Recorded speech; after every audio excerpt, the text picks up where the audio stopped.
So as we begin looking at East Asia, we're looking at two primary nations, all right, China and Japan. So we're going to begin by focusing on the themes and trends of early China.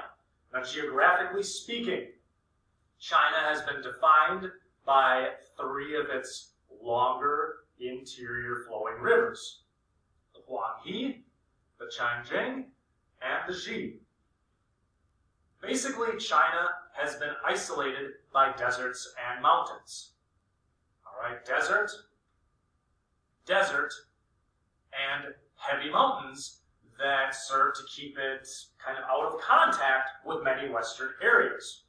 Now, the growing of rice and millet led China to become more advanced than other areas of the world at a much quicker pace. And the most recent estimate is that there's about 1.4 billion residents of China.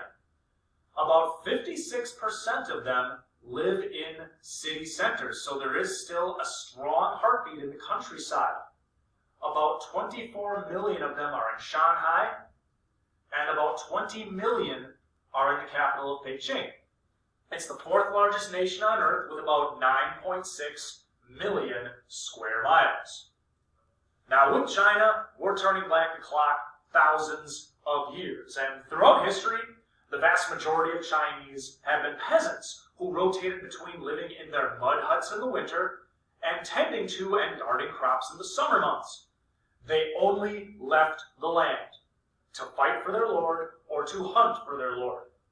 Now the wealthy were immune from punishments, such as beatings, that were reserved for the commoners. And with a growing number of peasants, the countryside always was viewed as the so-called heartbeat of China. And this is the reason why when China became communist, Chairman Mao Zedong focused his efforts on the peasantry. All right, he thought, convert the countryside first, the rest will follow. Now, nobles in the countryside had originally pledged to support kings with men to fight, but began to gradually become more independent as the years went on. Only the landowning elite were wealthy enough to fight with the newest high-tech weapons like bronze armor. Around the time the Roman Republic was established, so by about 500 BC, there were scores of cities in the land we call China, and the big ones were walled off. All right, so we still see walled-off cities at this early stage. These cities began to house administrative centers, metal foundries, and potter's kilns. The nobles were separated from everybody else by a separate wall. All right, so there was essentially a gated community within these societies, but the remains of the walls illustrate there was a need for protection. There was business districts where the merchants would live and conduct their business, and there were fields on the outside of these cities. Now, even when most societies abandoned pictographs, meaning they abandoned using pictures for words, the Chinese simply refined their characters. The elites guarded this sacred knowledge for centuries, and because there was an early written language, areas that were separated by geography and or dialect could still be bound together. So we see that these characters would traditionally be written on oracle bones. They remain pictographic with characters, and the elites guarded it. It was sacred knowledge. All right, the next theme within Chinese history is the image you see here, the so-called mandate of heaven. This justified the rules of the various dynasties throughout Chinese history. So it begins with the new emperor. A dynasty is born and the new emperor makes changes to the government and other systems to make it run smooth. Everything is good, but then corruption seeps in. The corruption normally goes hand in hand with some type of natural disaster. A famine, a mass flooding, river shifts its track, something along those lines. You add these up, the common folk, the peasants, they become tired of all the problems in their empire. So an internal revolt is often the last straw.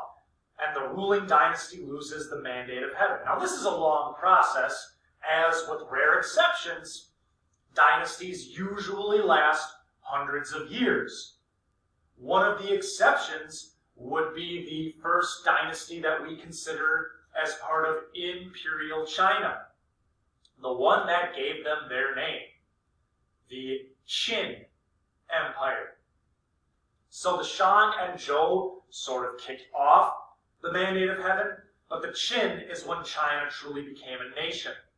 The Qin emperor was a man named Shi Huangdi, and he emerged as the victor of a period known as the Warring States period. The emperor eliminated the right of landowners to pass on all land to their eldest son, and required that it be broken up into multiple parcels of land. This is a process known as primogeniture, and they are avoiding any one person from accumulating too much power. Now, they did also face what was called a barbarian threat from the north. Facing barbarians to the north is a continuity within Chinese history. So they began constructing what we now know as the Great Wall. It's not nearly as large as the wall is today, but the start of it is there. All right, the Qin emperor actually chased these nomads north of the Yellow River and added this territory to his realm. And recent evidence suggests that this was more of an offensive rather than a defensive strategy. Now, the Qin eventually standardized weights and measures. They disarmed the populace while arming at least 1 million soldiers, and they had a reputation for treating their subjects with excessive harshness. Now, ultimately, the dynasty did not outlive Shi Huangdi, as the Qin lost the mandate after his death. This guy only reigned for 15 years. So even though we believe that Qin is where we get the modern name China from, didn't last all that long. That's the exception, not the rule. The Han dynasty is often compared to the Romans because they controlled about the same amount of territory, and they were in power roughly the same time. There's even evidence to suggest that the Romans had traders who made it to the emperor's court along what you see here, a path known as the Silk Roads. Now, the Silk Roads were overland trade routes that connected east and west.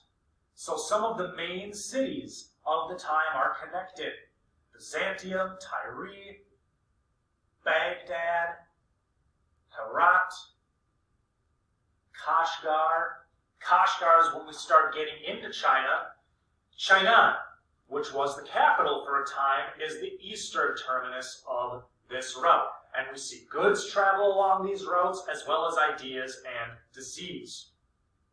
The other thing that the Han are mainly known for are the administration of the civil service exams. And these exams allow China to survive centuries of dynastic changes and what we might call tribal warfare.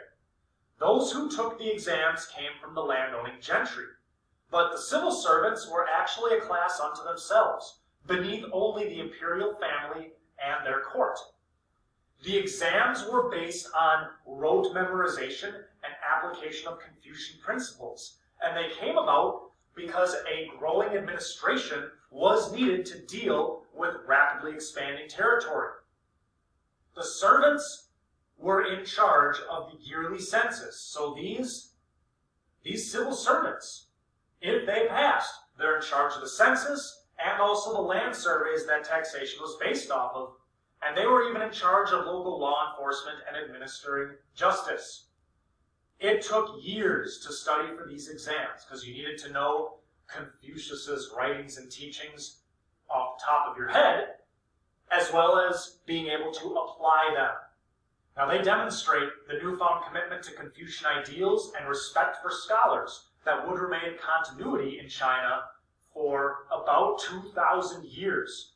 So, a simple version of social class, a mandate of heaven, and a growing sense of empire all characterize the early centuries of when we study China.